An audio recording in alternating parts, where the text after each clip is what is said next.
Dear student, today I will explain about a common mistake in English. এখানে মিস্টেকটি হচ্ছে বিভিন্ন ইউনিভার্সিটির ক্ষেত্রে স্টুডেন্টকে যদি আমি কোশ্চেন করি হোয়াট ইজ দ্যাট এলওয়াই, তাহলে এই এলওয়াইটি কোনো শব্দের সাথে যুক্ত থাকলে তারা সেটি কি হবে, তারা বলে যে সেটি স্যার একটি অ্যাডভার্ব হবে। আমি বলবো যে নো, এটি এরকম মোটেও না।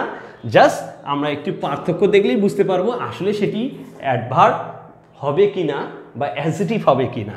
প্রথম শর্ত হচ্ছে যদি কোনো নাউন ওয়ার্ড বা নেমিং ওয়ার্ডের সঙ্গে এলওয়াই যুক্ত করে দেই তাহলে সেটি হয়ে যায় অ্যাডজেক্টিভ, সেটি হয়ে যায় অ্যাডজেক্টিভ।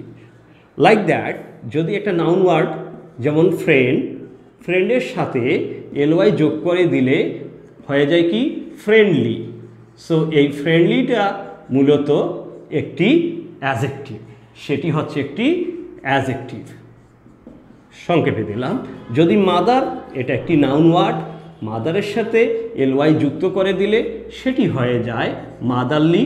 সো এই মাদারলি একটি অ্যাডজেক্টিভ, সেটিও একটি অ্যাডজেক্টিভ। তাহলে কমন মিস্টেকটা আমাদের ধরা পড়ে গেল যে সব ওয়ার্ডের সঙ্গে এলওয়াই যুক্ত হলেই যে সেটি অ্যাডভার্ব হবে এমনটি মোটেও না।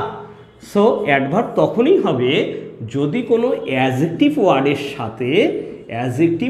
সাথে যদি এলওয়াই যুক্ত হয়, শুধু তখনই সেটি অ্যাডভার্ব হয়। অ্যাডজেক্টিভ ওয়ার্ডের সাথে যুক্ত হলে তখন সেটি অ্যাডভার্ব গঠন করে।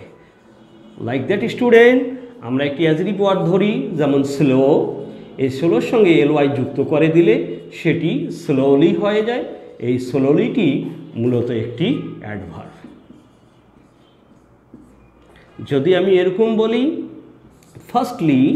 ফার্স্ট, এটি একটি অ্যাডজেক্টিভ ওয়ার্ড, এর সঙ্গে এলওয়াই যুক্ত হয়ে গেল।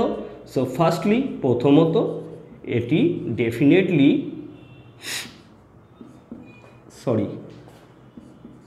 এটি একটি adverb. So dear student, common মিস্টেকটি অবশ্যই খেয়াল রাখতে হবে যে এলওয়াই যুক্ত হলে যে অ্যাডভার্ব হবে তেমনটা নয়।